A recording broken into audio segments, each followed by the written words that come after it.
Hello everybody and welcome back. I am Titan9 and this right here, just to rip the band-aid off, this was the list that I used to win my Newtype challenge this last weekend. So what we're going to do is I'm going to discuss this deck first, and then I'm going to talk about my matchups real quick and kind of show you some of the deck lists that I went up against, and then we'll do a little bit of gameplay with the deck to kind of talk about some of the concepts and highlight them as I've discussed them earlier. There'll be timestamps in the description below, and you can also look at the timeline bar in the player and skip ahead to the parts that you want. But I just wanted to give you a heads up in case you've come to this video for very specific information. You'll be able to figure out where that is and just get what you need. I don't need to waste your time. I just want to be able to help out when I can. I had been running blue-white tempo for a bit. And as if you saw one of my earlier videos, you can see it in the card above, the blue-white versus the red-blue-ping.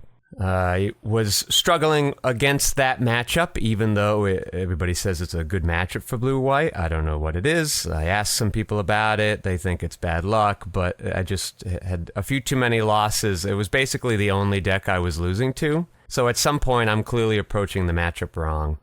And as I was sort of experimenting and testing different builds, I found that Sword Strike could be a pretty mopey card sometimes.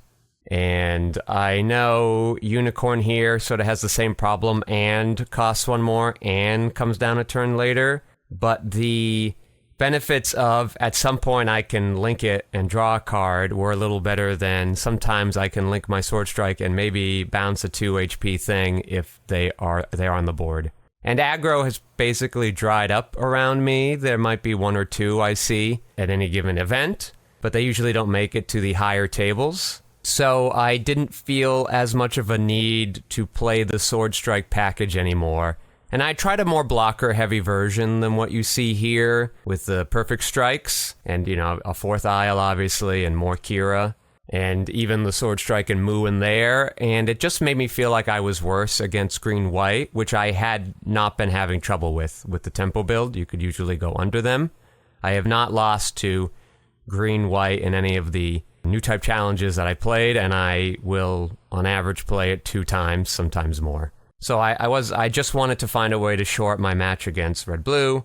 And then I saw the player's name is Danny Aluzzi, and he had done well with a list very similar to this. Again, not overly afraid of aggro, went down as a wart, wanted a 4th Razel. I think that might have been all I changed.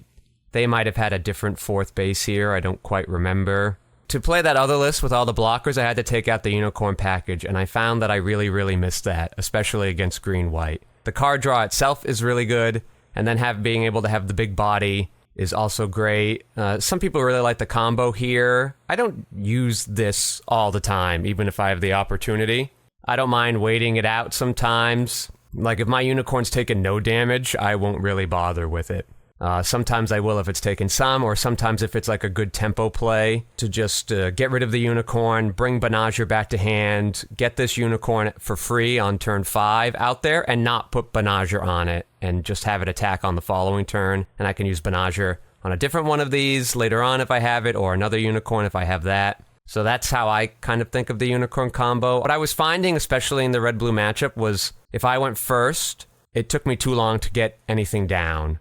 I guess I did have a 2-2, but they could sort of blow it up, or by the time I got to attack back into their units, because they would normally flood the board really quickly, by the time I attacked into their units, they would already have taken out my shield and maybe a shield or two. I'm sorry, taken out my EX base and maybe a shield or two, and I'm already playing really far behind, and it doesn't take them long to kind of clean up after that, because they're playing multiple units, and then they got big units to follow up with, or they can use an Amuro to tap my blockers, ping off some of my remaining units after some attacks I've made. So I wanted to go a little bigger, and I have gained a new appreciation for Amuro here. Like, it really lets you attack on your own terms. You know, when I was playing aggro primarily, Amuro in my mind was like, way to get attacks through. That was how I thought of it, because that's how an aggro deck wants to use it. What makes Amuro such a bonkers card is both aggro decks want it and control decks want it. Aggro decks use it to get those attacks through, like I said, or if you're in the Shenlong Slam version, to make sure you get a juicy target while getting a shield at the same time. But in a control deck, it lets me attack the thing I want to attack. Maybe they have a really powerful unit, and now I get to kill it. Maybe they've played a big Shenlong, but didn't have the pilot for it. Now I tap it and kill it. Could also bounce it with the Isle Strike. So some things I just wanted to point out, because I know the deck list looks a little weird. We have 6 Gundam, 3 from the main set, and 3 from the starter set. We all know that the starter set one's good. We've been playing with this basically since the beginning of the even beta. It was a great card.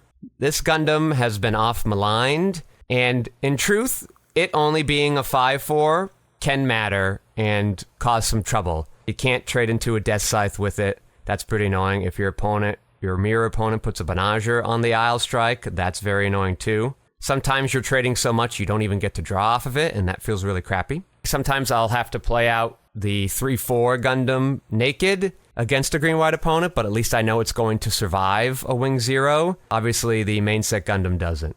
That being said, when you do get to draw more cards, it feels really great. And because you've drawn a card, you don't mind just sacrificing it right away and trading into basically any other unit.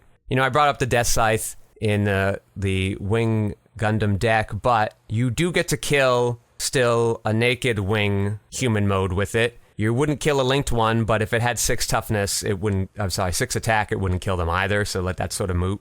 You don't get to kill a Wing 0, whether it's linked or not, but neither does Gundam either. The repair one's kind of nice. It gets it. Your white-based tokens get it. That could come up if you're like picking off aggro units or your red-blues lingering 2/2s and Jigans. So I am still not certain if I do want 3. I might even go crazy and want 4 or just 2. When you don't have Amuro, it can feel a little mopey, but it does, just like Isle Strike, work with any paired unit to get that draw card. I did have a couple times when I had it and wasn't going to be able to draw off of it because a lot of my units have been traded away, and that doesn't feel great. Worst case scenario, you're likely just trading evenly, which is fine for a deck that draws so many cards. So as for the matchups, I'm particularly proud of this tournament, or this win, because we had 4 rounds. It was a small store, so they could only fit 16 players, but 3 of my opponents made the top 4. So that's me and 3 of my opponents in the top 4. My other opponent made top 8, and they probably could have gone 3-1 as well, except that they played one of my other opponents when they were all 2-1. That feels good. I actually had the highest strength of schedule at 68%, which I usually don't see from the winner. Usually they have a lower one by nature of the fact that all their opponents lost. And yet I had the toughest strength of schedule and still was able to pull off the win with this deck that I was trying out sort of blind. I'd obviously played a lot of blue-white before, but I kind of last minute decided to pivot to this. I actually even had to go to a store that sold singles to buy a third of this RX Gundam for $2, $3. Like, I just paid him cash just to get it real quick. Feel pretty happy with that performance there. My final opponent did end up being on red-blue, which had me nervous because that's been my white whale, but I did manage to pull it off, but we'll get more on that later on. I want to talk about first my first round opponent, a very nice gentleman. He was on the build I had been running before that weekend, the blue-white tempo, and he did seem to know what he was doing. He obviously, he was the one who ended up going 2-2 to make it into the top 8, but he played some very skilled games against other skilled players I was paying attention to, and like I said, he just ended up having to play one of the other top 4 players in that last round, and just was an unfortunate pair-up for him. One of them had to win. I did like that this deck can go aggressive, and in that matchup, that's exactly what he did. I mulliganed, and my hand ended up being a bit slower, and he ended up playing, they might have been GMs, but a 2-2 for 1 cost, and some Razels, and maybe a blocker, and it looked pretty bad for me right away. And I had to kind of get creative with my Isle Strike bounce. I could have Isle Striked plus Kira'd or Amuro'd something with a Gundam and killed it, and the math worked out better where I was able to get rid of 2 of his 4 units on the turn I was able to play the Isle Strike, where the Gundam, or maybe it was 3 because I still had a Razel on board as well. And so I crashed that into something, Isle bounced the thing and killed another thing, where Amuro and the Razel would have only been able to kill 2 things. And then something crazy happened. I just suddenly asked him, a turn or 2 after that, I asked him about cards in hand, which I asked my opponents a lot with this deck. Not this tempo one, but the other one I just showed you. he's just had 2 cards in hand, and I had 6 or 7, and I don't remember drawing all that many cards on my turn, and I don't remember my opponent playing that many cards, so it sort of surprised me. But once I had kind of stabilized my board and cleared off the wideness of his board, and then noticed he had so few cards, I felt suddenly a lot better about my chances there when it had looked pretty grim. So I was able to just kind of get the better trades against his lower level units. The Sword Strike there didn't really get to do much against me because I had nothing. I didn't really have anything from the bounce. I don't believe I had a Zawart, or I didn't still have a Zawart at that time. And I hadn't made any tokens yet from the white base that were 2/2s or 1/1s.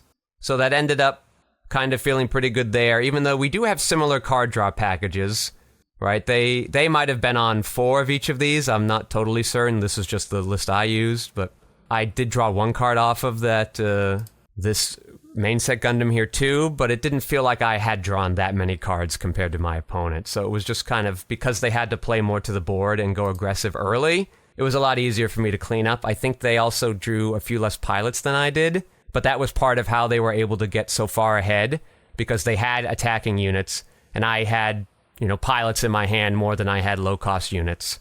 I just was able to survive long enough to be able to attack them. Oh, I guess that's something I should talk about, right? It looks weird there's only 2 Kira, but we do find so many cards. We will eventually find one, usually. I never found it to be a problem. And you don't even desperately need it. Oftentimes you're not rush attacking with the Isle Strike anyway. And the bounce effect, which is the most useful part, it's a blocker too, which I don't want to undersell, but usually the blocking really buys you a good amount of time and throws off your opponent's curve and tempo, and that can pair with any unit. I am not above pairing it with a Benager and making it a sweet 6/6. It can't be Armor-Road, it can't be Isle Strike itself, but it wouldn't be able to with any pilot anyway. Don't let these numbers kind of fool you. If you wanted a 4th one, you could take something else out. You could go down to 5 of the Gundams if you wanted. You could lose a big unicorn or a small unicorn if you wanted to do that. I didn't mind only having 3. It was good enough, and if I don't have these, I'm probably having another unit that can go more offensive. And I have enough tools to deal with the aggro that going down 1 blocker didn't hurt me too much in that regards. So that was my match with the blue-white. I got to a comfortable state there once I was able to survive the early rush, so I was a fan of that. And then after that, I had 2 rounds against players on a build of Operation Meteor, similar-ish to this. They had the low-level blockers, they had the striker packs, and they did the Shenlong stuff. I don't know if they had little Death Scythe, I didn't see them, but I definitely know they had Shenlong Gundams. They might have even had 4 of these and none of the little Shenlongs. I like to have a more balanced curve, which is why my deck list looks like this. But I definitely had to deal with Shenlongs from both of my opponents, and in one case I was able to Amuro tap it because they played it without a Wu Fei. They had actually passed that turn, and I was very worried they were going to find that Wu Fei. I don't think a lot of people play the full 4 Wu Fei like I do in this list. I think they might only run 2, maybe 3. So that helps my odds a little bit. They ended up finding a duo, so I was expecting a Death Scythe on the following turn. So when I was able to Amuro and attack into their Shenlong because I was able to tap it, I just did it with a unit that was gonna die to it anyway, so that the Death Scythe didn't have a juicy target when it came down to first strike me. They didn't see too many of their blockers, they only saw 1 of the underground bases, but Unicorn cleans that up very easily, and draws you a card at the same time. They did get a couple of striker packs off of their burst, but Amuro was pretty good at doing that. Isle Strike bouncing was pretty good at cleaning that up, and I was able to get them surprisingly quickly. They did get to a Wing 0 turn, I believe, but then they did die shortly after that because none of my units, or most of my units, were able to survive it. Because of drawing all the cards, I didn't have a lack of rushable units to kind of go at them afterwards, and I had already taken out so many of their shields. I didn't even have to worry about the Wing Gundam 0 and trying to trade into it with 2 units to kill it off. I just was able to race them at that point. I still had maybe 5 of my shields left because I played a base to get a 4-2. They only had 2 left at that point, maybe 1 because they played a base around that time. So that matchup didn't really worry. That game, I should say, didn't end up worrying me too much. We had a pretty strong command over it. I was able to play a few Razels really early, so I was glad I had the 4th Razel over the 3rd Zawart. In this round 2, the 1 aggro player at the event also lost, so I didn't have to worry about them anymore, which was very nice. Then my second opponent, a very good player, I knew him. He also had to travel somewhat far for the event.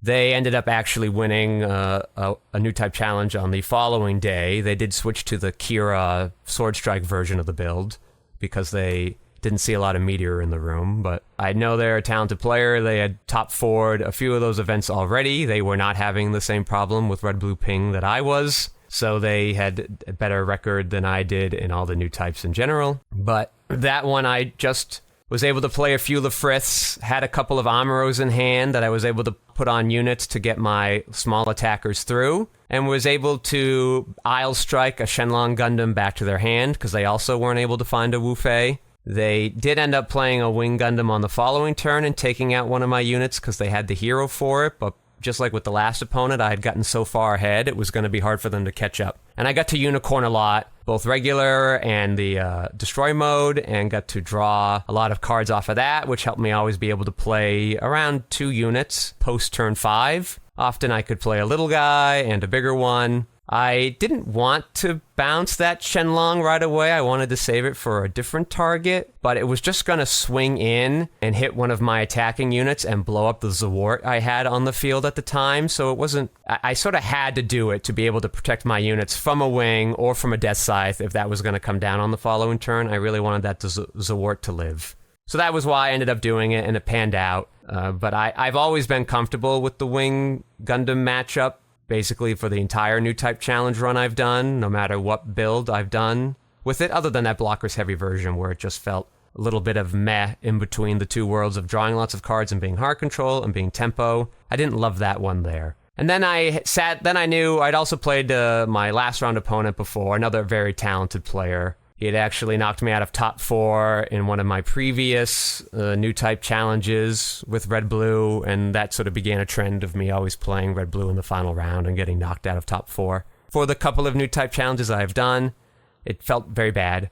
And so I was nervous going to play him again. I had watched his match with another Wing Gundam player, and I was hoping the Wing... Not that I, want my associate to lose per se, but I would have been more comfortable into that Wing Gundam matchup than I would have been into this. This is this version I run, the Sailor version. I liked it being able to be sort of a rush deck for an early part of the game and then being able to pivot when necessary. They were not doing this exact list. They have talked to me about their list. They have sort of brewed some spice into a more control-y version of this, not full-on greed. Like one of those earlier videos I've done, you can see the card above and click on it if you want to watch the greed build. I promise not to go too big into the tech of it so that they can still have their bit of brewer's advantage, so I'm just going to show you my version of it, but it was a little less aggro, it was a little hard control-y. And I had opened up a hand with 2 Lefriths and some Amuros, so I wasn't overly worried about if they did get off to the fast rush start, because their deck can still do it. They play their 2/2s, they got Gigans, like, they can hit you hard early on, but I knew those Lefriths would buy me some time, and I knew at some point the Amuros would let me have favorable trade. And that matchup was a bit tricky. It seemed like I had gotten into a good position to kind of wall off their attacks and whatnot. And there was a turn where I was like, oh, I could kind of pick off a bunch of their shields, play 2 more units. They have 2 shields left, so even if they do some crazy shenanigans and get favorable trades off a lot of my units, I still have enough juice to finish them off the next turn, maybe. I don't have to worry about blockers. A base might throw off the math a bit, but I think I would have been in a good position. But I decided, since we weren't the tempo deck, to play it a little safer. And then that turn, they used double Amuro and another card to tap down basically all but one of my units and all of my blockers. So that felt really bad, and I was like, oh no, did I throw the game away again? Did I get rolled by RB here in the last round? Like, damn, was I playing too scared? Then they sort of ran out of steam after that. I was able to use an Amuro and some... that was a matchup where I had Amuro and I had the main set Gundam. And since a lot of my units just died on that previous turn, I was not able to draw any cards. So that did feel bad, but I was able to start cleaning off their units and getting better trades with it. And they had seen 3 Amuro there, but they had only found 1 Merida in that battle. And they did have a lot of Merida units. They did play out a Banshee. They did play out a second but naked Kshatriya, and that was looking a little scary because if they drew a Merida, their Banshee might be able to go to town on me because he did have the requisite number of cards in the trash. He had also played 2 Show of Resolves, and I had found none of my card draw. I saw none of the Benager package. I saw one Overflowing Affection, which I played on my first turn because I went second. I went second, so I had the EX resource. And then that was it, and that's not even card draw. That's just a little bit of sifting. So I was getting very nervous about that. But then I could Amuro onto the starter Gundam, tap this Unicorn Banshee, and use my easily killable Zawart, which now had +1 AP to finish it off. So that was good, and even if my opponent had found the Merida for the Kshatriya to do the ping damage, that would have been okay. My units would have been fine. They would have died to a Kshatriya hit. They wouldn't have died to the little units that they had, I don't believe. But this was definitely the bigger threat, mostly because of the first strike. Like, the 2 attacks on your shields would be annoying, but probably they would use the Banshee to get free hits on 2 of my units, and that would have been devastating. So I had to get rid of that. And then they didn't really see Meridas for the rest of the game. I had one turn where I was able to Overflowing into Show of Resolve. I top deck and Overflowing. Then I found the Show of Resolve off of those 2, and then I found a unit and a rush. The pilot for it that linked. And with the units I still had on board by then, was able to finish them off that turn. They technically had a turn where they could have found a base, and that would have slowed me down. And I think they played a Show of Resolve that turn too. And they just weren't able to draw anything to stop me at that point. So they offered me the handshake, very kind about it. They're definitely a solid player. They did get to come in second, so they did get a promo. He was worried he was going to bubble out, but very nice gentleman. So a hard-fought battle. Like I said, my last 3 opponents that I played made top 4. My first round opponent made top 8. And then he ended up top 4ing an event later that day as well. So I did play against great players. This victory does mean a lot to me. I went up against a Murderer's Row and still managed to come out on top with some strong play. The one archetype I didn't play against was aggro, so I wanted to do this Shenlong list. I think is more scary than the traditional kind of Federation Rush or the Xeon Rush decks, because these Shenlongs and Rickdoms, they don't care about our blockers as much. They can kill them off and still get value on their attacks. And they're still fast anyway. So I thought we'd do a little old-fashioned Shenlong Slam and just see how that matchup goes. I talked about how I was approaching the other 3 major archetypes, so let's play a game or 2 of this and see how we would do that. If you've stuck around this long, thank you for doing it. If you're just joining us for this part of the gameplay, hopefully it's enlightening for you. So this is interesting. We're going second, and we do have a Zawart we can play. Then we do have a Razel we can play to trade. We have the option of playing a base if they're able to kind of rush us, but they don't have a lot of big units yet. And we might be able to get this Corsica under one of their Shenlongs too. We don't have to worry about Char coming out and linking on turn 3 because it's the Shenlong Slam. I wish the Kira were a unicorn, or the Benager, so we knew we could pair with this unicorn, but Kira on a blocker, like this Zawart, might actually be good enough too, or even this Razel. Now we have a 6/4 that's giving -2 to our opponent's small units, so there could be some value in that. I think it's worth keeping. We want a Zawart in these aggro matchups. I guess in this case, a Lafrith could have been fine because we're going second, but we do want an early turn blocker. We have a Razel if they are a little slower. We have a base if they're quicker, and we could play that as soon as turn 2, though probably we don't need to do that. And there's a lot of good draws we have to help us out later on too, so let's not take the mulligan. All right, our opponent's going to open up with nothing. So they're a little slower than the traditional aggro. They don't run any of the Zaku 1s. So we don't have to worry about 1-cost things, so that's another great thing about holding off on Zawart. We're going to Overflowing Affection. See if we can get rid of this Unicorn or Kira if we find something that'll work better. So let's take a look. Another blocker would be great too. Or Lafrith is excellent. I think I'm actually going to get rid of this other Overflowing Affection. Like, our hand is pretty decent, and it would feel bad to get rid of the Unicorn and draw a Benager, or get rid of the Kira. Even if we don't draw the Isle, like I said, it's good on a lot of units. It definitely will be great on a Lafrith. We'll have a 4/5 attacker that can minimize a lot of what our opponent's doing. Though, like I said, it still could be good on a Zawart. And then Lafrith with that booty can hold back a lot of the other attackers. So we will get rid of the Overflowing Affection. We have plenty of other card draws. We don't have any duds in the hand per se. I could have gotten rid of the Corsica base and then drawing, well, now I feel bad not getting rid of that Unicorn, but that means we just get to do a lot of Benager shenanigans if we can find one. I could have pitched the Corsica base, which would have been fine.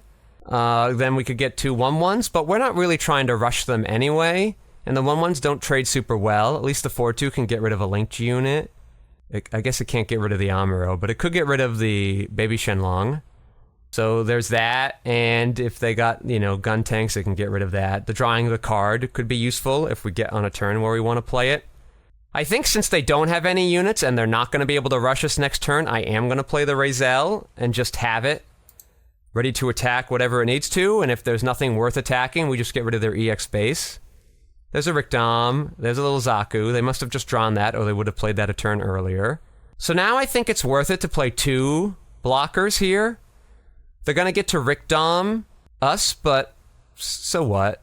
The Lefrith is probably good to play here, because it can block the Zaku 2 and live. Unless they have a gun cannon. No, gun tank.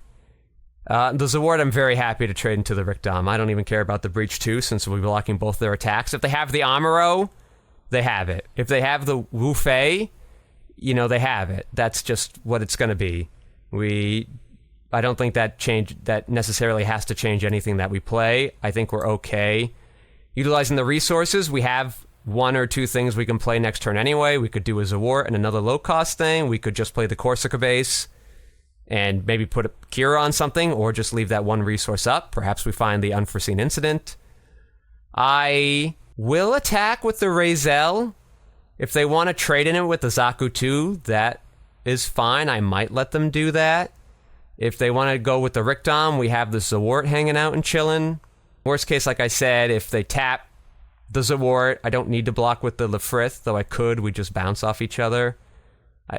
Giving them the Razel might not even be that bad, because it does get rid of their Rikdom. If they put the Wu Fei on it, that will cause some trouble for us. But we'll let them do that first. There's not too much value in holding back that Razel, since to kill it, they have to trade something into it anyway. Yeah, so here I will block with the Lefrith. We'll take out that Zaku 2. If they gun tank us and ping it, whatever, I will block with the Zawart.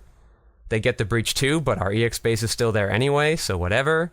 Gun cannon and a Razel. So they did have a bit of a slower start. They could have played either of these on their turn 3. Oh no, because they played those 2 and just attacked this turn. We do have a Benager for our unicorns. That's pretty great. I am going to push this Razel into their shields. Might we give them a pilot? Yeah, we might, and we did. But that's okay. They can Amuro 1 thing, but we do have a secondary blocker hanging out. Because they can rush a unit, there's not too much of a point of putting the Corsica base out. They're going to be able to take it out with that rushed unit. I'm presuming they have a Gundam or a fighter plane, a G-fighter for the Amuro. Then let them clear out their base and hit 2 shields. That's fine. We're going to be able to do a nice crackback if they want to go full aggro against us. We don't get to use these 2 resources, which doesn't feel great, but it's just the way the card shook out. Oh, they got Shenlong? Okay, but they don't have the thing for it. They killed the Zawart. Good trade for them. This is a good trade for them, too. And they're going to have the Shenlong Gundam hanging out. So, good thing we got rid of all our blockers, though. Oh, the Kira. The Kira and the Isle Strike. How delightful. We don't have a way to save our Razels. It's going to die no matter what it attacks. If we attack with the Unicorn... Yeah, do we save the Isle Strike until we can pick off the Shenlong and just get the free card? Because we're killing 2 units anyway. But would it be yeah, and I guess I'd rather them kill a Unicorn with a Benager, because we're already getting value off of that. Breaches, whatever, that base is just about dead anyway. And they'll probably play a unit, maybe 2 next turn, and then Isle can bounce one of them and hit the Shenlong and still have a few HP left. Or we could play the other Benager with the Unicorn and finish off that Shenlong, if they're not playing a lot of units on the following turn. Yeah, Unicorn lets us see another card too, so we get to have a firmer... Oh, that's pretty nice. We get to have a firmer... I told you, we find these Kiras. We don't have to worry that there's only 2. And our Unicorn will survive, should for whatever reason they not want to attack their Shenlong into it. Alright, we definitely want to make sure that dies. They don't have anything up, but I think we just need that to go. And then we'll come here if they have gun tank. It is what it is. They won't get to... Whether they kill it with the I guess if they kill it with the Shenlong, then they die too, but they still get that breach, or they could just attack it directly, and then our Isle Strike will finish it off next turn.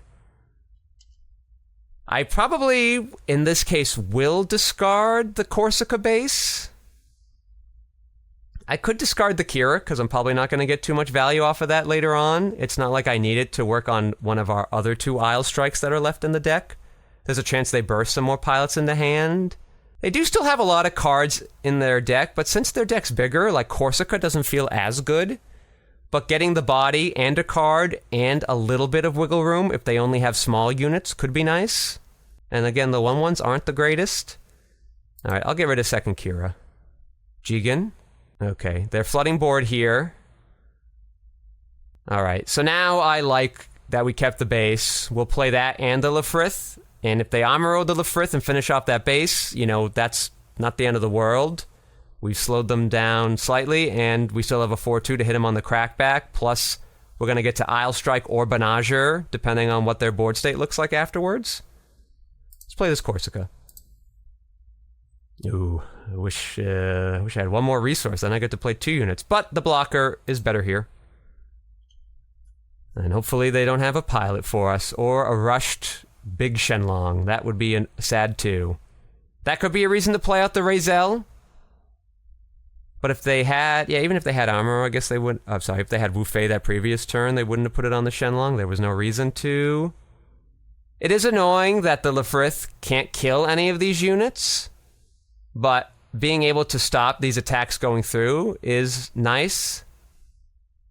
I will not block here. I'll feel bad if they're baiting an Amuro out of me. Alright, I will block this one.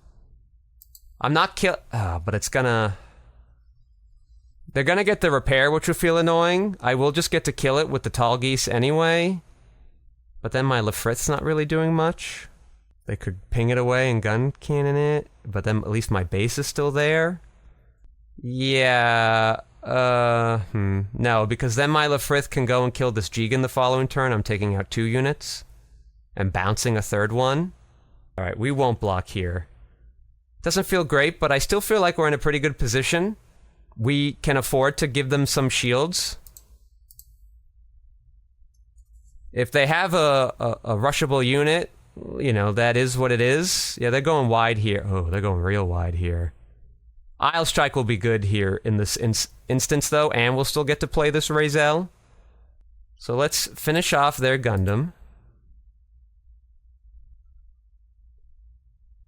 Let's finish off their Jigen. We just don't want to walk into any Amuro annoyances. Let's play the Isle. Let's play the Kira on it.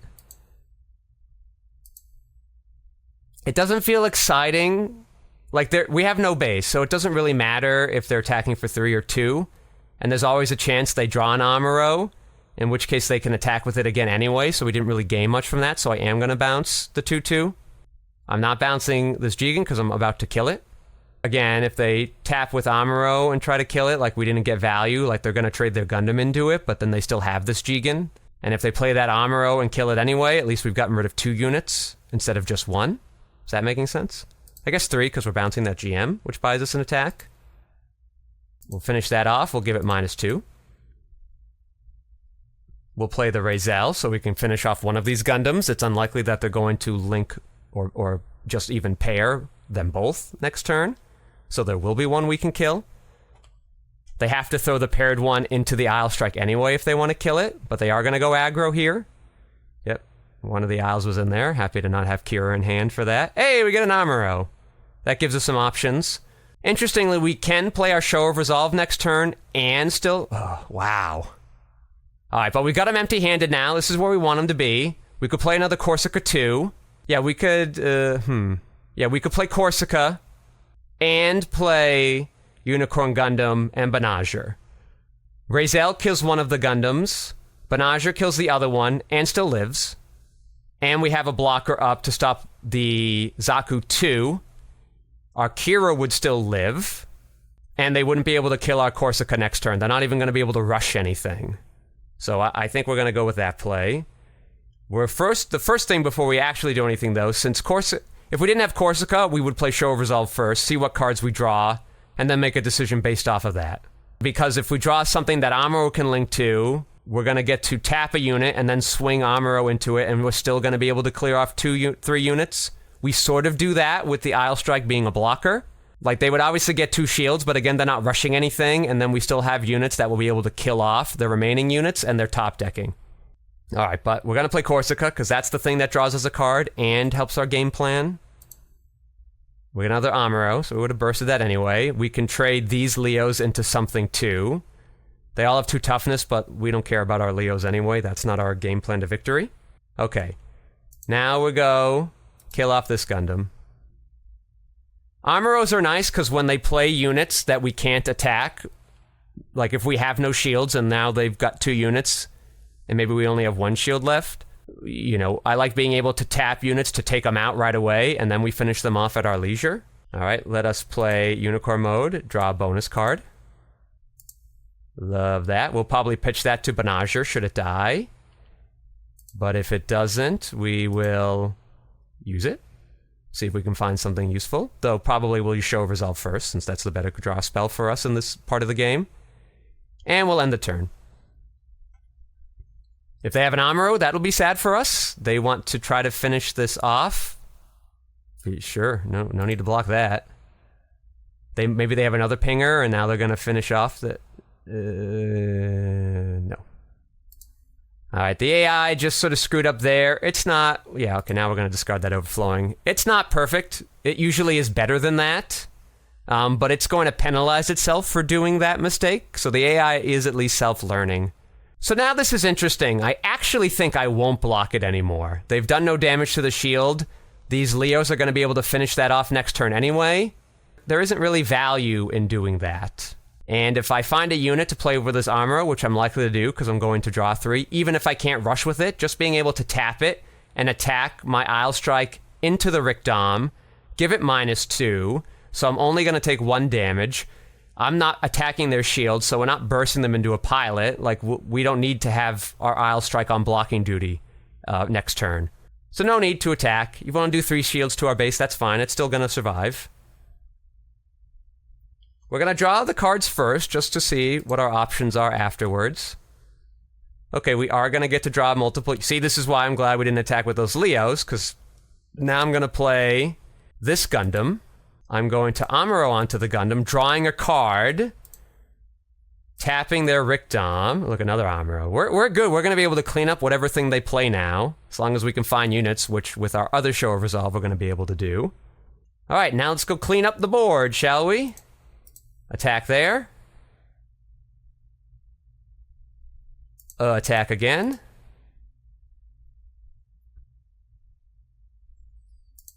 Finish off this... Oh, wait, hold on.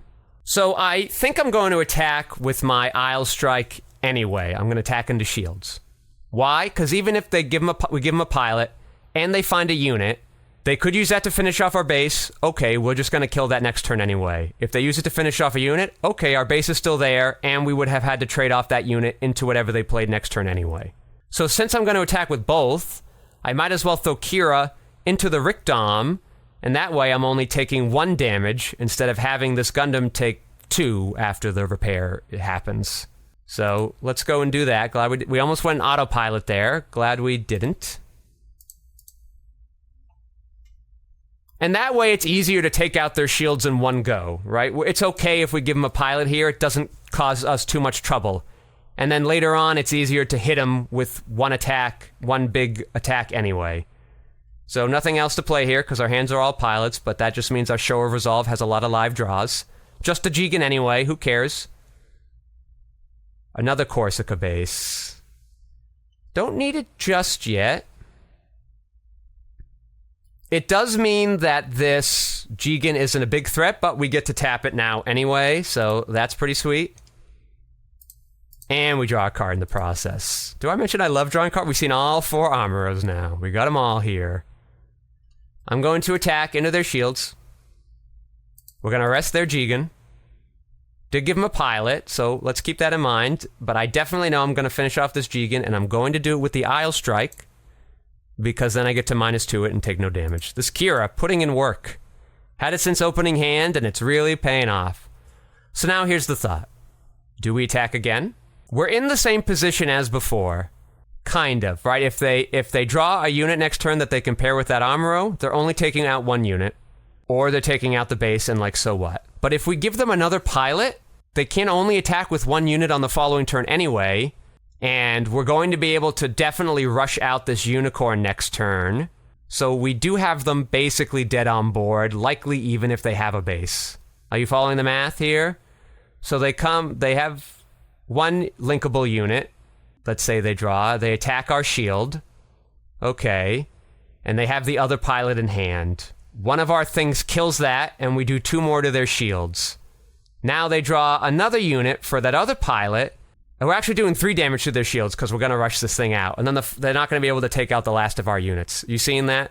I'm sorry if it feels like I'm being condescending by doing that math for you. I just want to be able to kind of point it out. That's all. For those of you that weren't able to kind of see that far ahead. We didn't give him a pilot anyway, but like we're in a spot now where having this base is particularly lovely because it does buy us some time. They do need to definitely get past this before anything else. We have a backup base just in case, but they're dead here, pretty much no matter what they have. Right? Even if there's a base somewhere in there, we give them another pilot. Even if there's another base in there, we get to rush them. Okay, we give that -2. And we finish them off.